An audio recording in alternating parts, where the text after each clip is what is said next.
Welcome back into episode 164. Last week, episode 163 was the seats, wasn't it? They're looking pretty good. They're back in the car properly now. I've bolted them down properly. Yeah, I'm really chuffed with that. Really looks good. This week, what we're going to be doing is the stereo. I've never fitted a stereo in a car before. I've never really mucked around that much with the 928 electrics. 928 is renowned for electrical problems.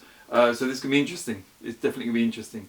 I need something in there. I've got a couple of head units. I'll show you those in a little while. The one that came with the car, it's from the correct era, but it's not the correct item head unit. It's a Philips one, I think. It's really crap. So I'm not going to be fitting that. But yeah, we'll have a look, see how we get on. Thank you as ever for all the members sticking with me.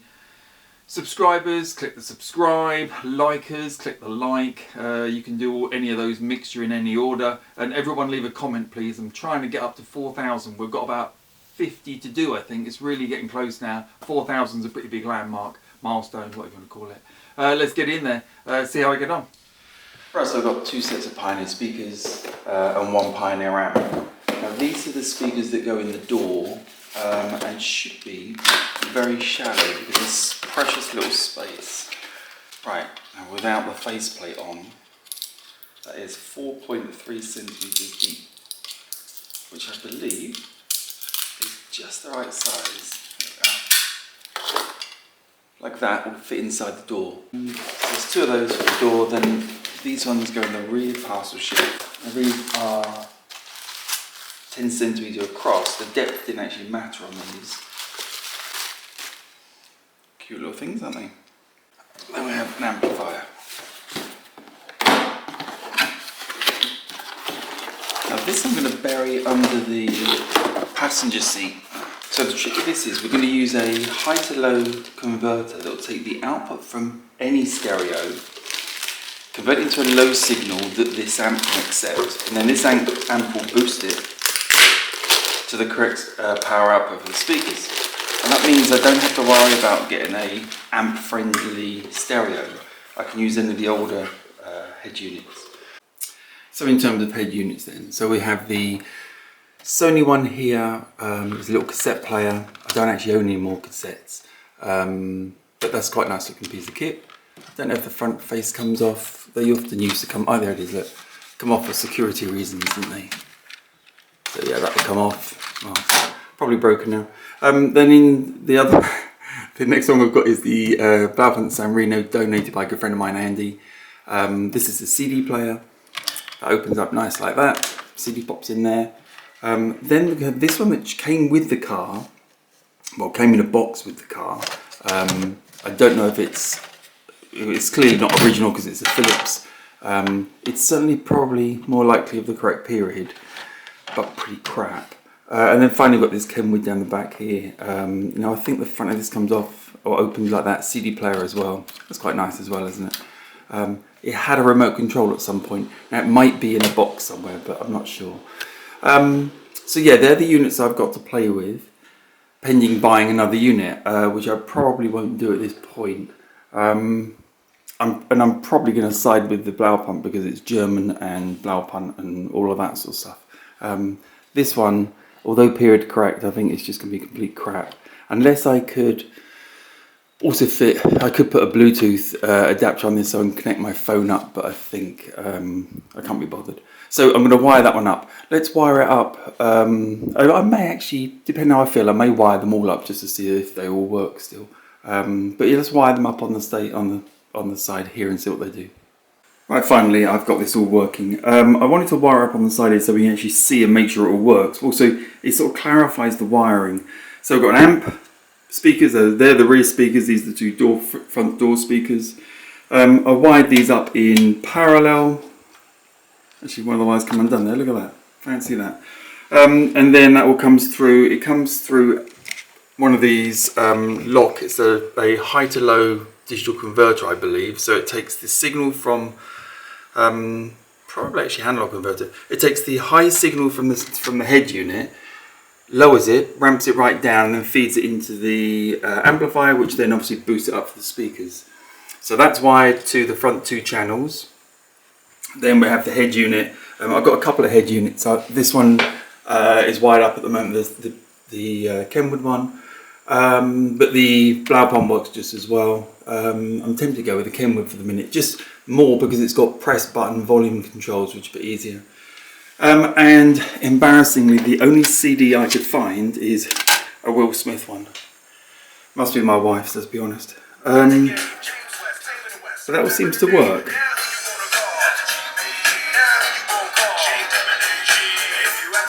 I won't torture you for very long. So what I'm going to do now is take that apart and install this in the car. I think the most logical place then to put this stereo or amp fuse is on the side there. It can connect up nicely like that, and then the wire can be routed round there and come out the same as the earth. That allows the lid to close neatly, and then I'll just run the wire along here and through into the main part of the car. So to do that, let's whip the battery out. Starting with the ground. I think I did a short little while back explaining why you start with the ground. Basically it's because if I am touching the ground and touch the car bodywork, it doesn't matter. If I do that on the live, I'll get a massive spark. If I do it this way round, now because it's not connected, if I can detach that, oh, come on. Now it doesn't matter if I touch the side of the car or not, because the battery's not connected. Like, you know, it doesn't make any difference. There we go. Right, so where I need to put it then is approximately halfway along. I think is a good place. There's nothing on the other side of there. I've purposely chosen that because there's nothing going on there. We just check the connections are, yeah, two little self tappers will do the job. So it's not particularly sophisticated what we need to do here. It's pretty much just smash a screw through about there.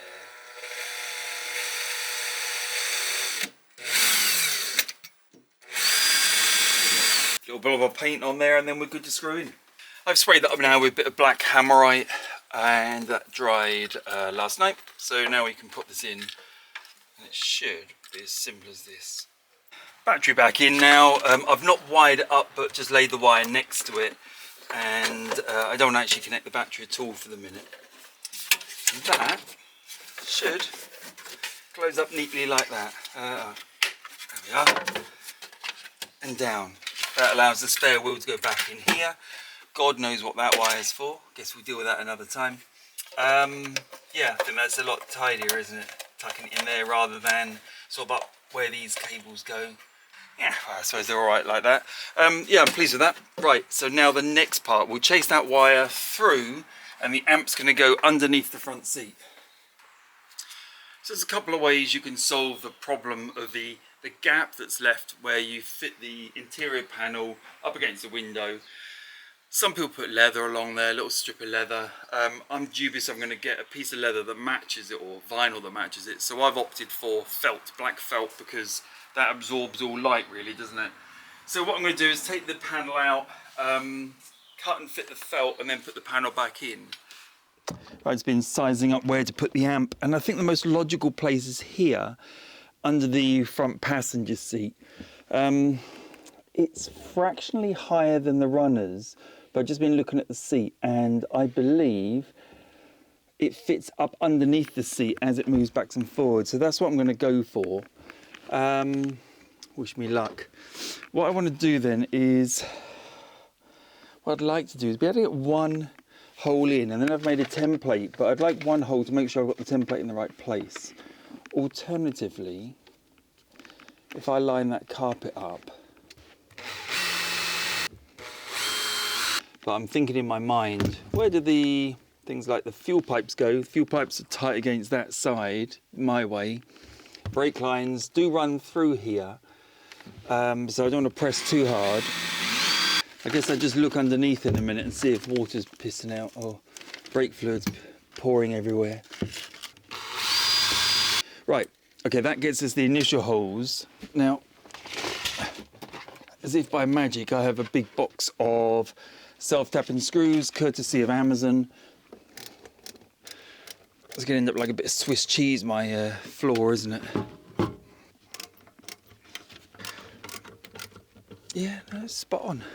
Right, so obviously it needs tightening up, but that is in there quite neatly. I actually like the fact that it's not clamped straight to the floor. There's air underneath it because it'll give it a bit of ventilation. I'm sure this thing doesn't run cold. The big bonus is if I have gone through a brake pipe or something, I made them myself anyway, so theoretically I can just make myself some new ones. Slight change of speaker plan today. So what I found was when I offered up to the door those larger speakers, they're just too big. I don't know if the light's going to let you see. And this is just an experiment. I've just popped 2 little holes in the metal and one of the smaller speakers, and that fits in really well. I'm going with the idea of mounting to the door rather than the door card. So that means I can take the door card on and off if I ever need to without sort of worrying about how this attaches to it. Plus, I don't know how to attach that to the door card without it sort of wobbling around. So I figured if I screw it to the door with a rubber pad behind or like a foam pad behind, that should be pretty secure and it won't rattle around. So that leaves us then back here where I'm going to have the bigger speakers. They fit, no problem under there. Now all I need to do is just redo the wiring because I just snipped it to get it off. Now to connect things up, what I've been using are these, I don't really call them solder seal wire connectors. You basically twist the 2 wires together, slide this over and heat it up with your heat gun, and it shrink wraps the plastic around there, but also melts the solder and forms a pretty good connection from what I can see. So, I mean, all I've done now is I've positioned them, I've wrapped the 2 wires together, put it over. I'm going to heat gun it up now. I just need to be careful not to burn my hands. This is the only complication with it. Let's go. This is set to 600 degrees, so it's pretty sharp. That's so much easier than getting a soldering iron out. Look at it melt now. And then the speaker just tucks underneath. Let's take the spanner off of it. The speaker tucks underneath here.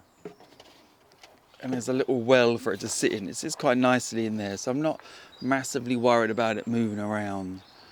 And there's nothing for it to rattle on beyond the actual panel itself, but I can't see that doing much. There we go. Perfect. All right, I'm not going to push these studs in just yet. I'm always the one skeptical, worrying if I've done it all correctly. But that theoretically is all done there. So let's do the other side. And hopefully this should be a matter of just sort of pulling it a little bit. That's it, there, like that. Extract said speaker, which should come out pretty easily. There we are. And then we just have to snip it off, strip it, twist these together, slide it over. How easy is that? You actually get a really nice little connection. You can see it there. Right, I'm taking the smaller speakers. They fit in there quite neatly, but I need to remove this shroud, which is what I just put on. If I have to put it in the back to protect it, but I think to minimize space, I'll show you what it looks like with it off. It makes quite a big difference. Right, so when you take that off, you're left with a little tiny speaker. Now that fits in there really nice, really nice. All I need to do is, in fact, there's even more room on this side than the other side. This needs pulling out the way. I need to just put a little hole through there. So one through like that and one through on the opposite corner with a little bit of padding behind it, and we're good to go.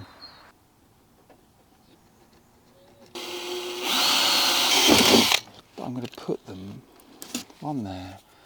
Space them apart a little bit, and one there. Oops, that's not even a screwdriver. Right, that's looking pretty good. Now the speaker wire comes probably off camera, but comes up through the central console carpet and comes around, just trying to thread it a little bit around here.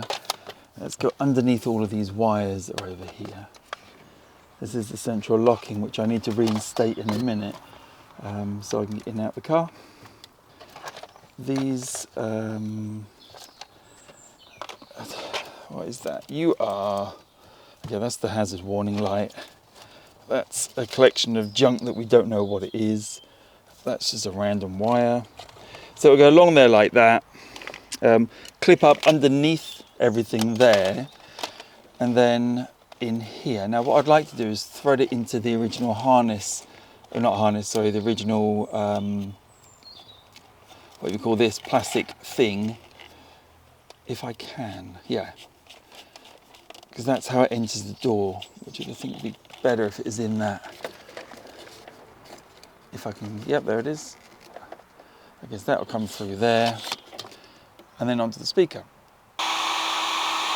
Right, those should be fine like that. Wow, the sun decided to come out. Okay, so over this side, same great story. 2 connectors. Let's make that nice and hot, and then that's that speaker in as well. Now I have the amplifier all fitted in correctly, the speaker wires all going off correctly. It's time to fit the RCA cable. So what I've got then, and I think this is me being smart, hopefully with the guidance of a good friend called Andy, cable's gonna plug into the amplifier. I'm gonna run this up the front, and then I've got this line output converter, so it's a lock converter which takes the output, output from the stereo, which is amplified by the stereo, would normally be enough to feed the speakers. It goes into this little filter which reduces the signal down to a signal that's the correct level for the amplifier. The amplifier then will handle all the upscaling and power the speakers appropriately. So what I need to do then, I don't know, I keep throwing the cable around. What I need to do is work out, Jesus, there's a lot of cable here, isn't there? What I need to do is work out where and how I'm going to thread this cable from the head unit, which is going to be about there, back to the amplifier here, with 16 kilometers of cable. And I want to try to avoid coiling it, because when you coil it, you get the interference, because you're sort of inducing a current in the coil, which is bad. So clearly this is going to plug in here like this. I don't know why they couldn't get the colours correct. There's red and black, I've got red and white. Perhaps we'll go once round the amp for good luck, like that. And then I'll come along there. Perhaps I'll go there and back and then in, something like that. Or perhaps come back here a little bit, come backwards and then up there. I can't cut the cable, which is the problem.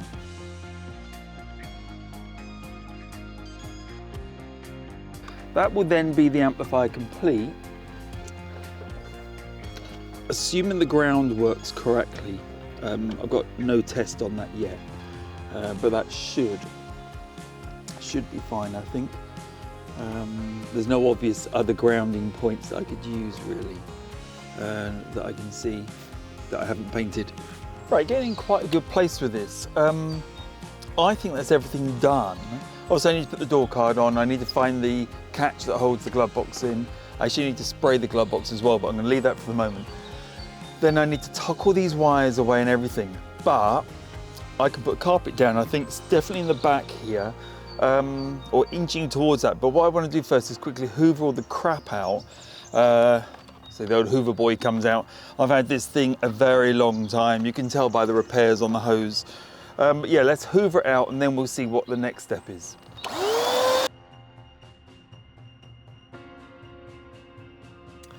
Right, it's pretty sketchy work in here. What I'm trying to do is find a constant permanent live and an earth, and I found these 2 wires. Now these, I believe, go on the back of the clock, which is here. As soon as a little bit of a clean up. But it has a bulb, a live and an earth, which is exactly what's here. Bulb, live and earth. And conveniently, that live, which is a permanent live, it's got a little connector on the back. I don't know if you can see that. So what I've just done now is create a wire with the same connector. So that can plug on, and that could be my permanent live for the stereo, or the head unit. Then I need a, like a, what do you call it, a auxiliary live. So when you turn the key 1 click, and that's this little gem in this bundle of wires. All the other wires there don't seem to do anything. Some of them are, I think that one's an earth, the rest of them just seem dead. So I'm going to make all those safe and sort of cap them off, but I'm going to spur off of this. I don't actually know where that goes off to, could be anywhere. I may remove these connectors and actually put one of my nice connectors in there. So that will give me the two, or actually the 3 wires for the head unit.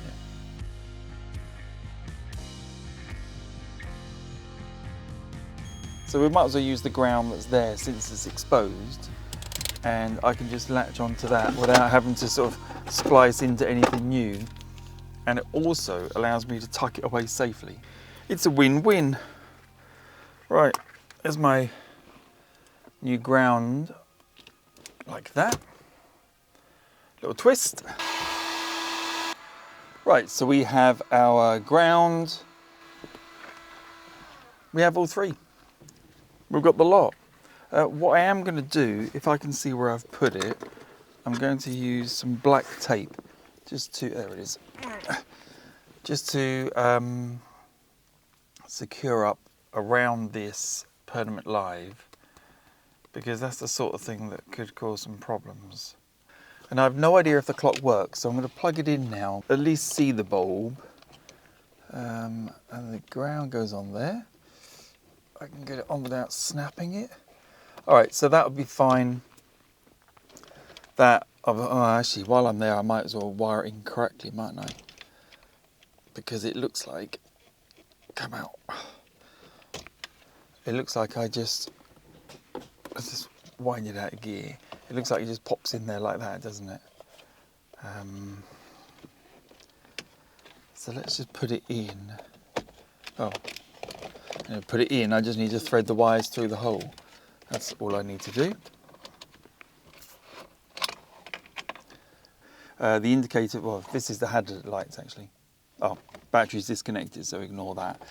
That will fit up there in a minute. Fine. So we have all of our power now, don't we, for the stereo. What I need to do then, so back over here, is cap these wires off because I'm not very happy with them like this. I guess what I could do, if I just cut them all, I've got the battery disconnected, so don't worry. I'll cut that in a second. Let's seal those all off then. I've got another little gem here, which it is also an auxiliary. All right, we're getting closer. I think I'm going to go order some of the correct solder, and then we'll get on with it. Right, pretty groundbreaking stuff. What I've got then is my permanent live coming from the clock. I've got my switched live coming from God knows where, some random wire, and I've got a good strong ground. So let's turn the key. Oh, all right, we're already in. Now, if I remember the code, 1984, I think, wasn't it? Do you remember? I don't know if you can see what I'm doing. 4, 5, 6, 7, 8, 1980, 2, 2, 3, 4, and then the whole display down. I guess that wasn't display. I thought it was 1984. It might be 1985. Bugger. Let's try it. Oh, I did 1990s, didn't I? 90, I don't know. No, I think I did do it. 1980. I'm pretty sure it's 1984. Let's try one more time. Yes, no. Waiting, that's a bad sign. I better go check before I try and do that again. But we are up and running, which is really cool. It doesn't mean that I've resolved it here yet, but at least I know I now have the wiring correct. Right, let's try again. Stupid code was 1985. So 1985. And then you hold in the display button. We're in. All off. Press source. CD. I think there's a CD in there.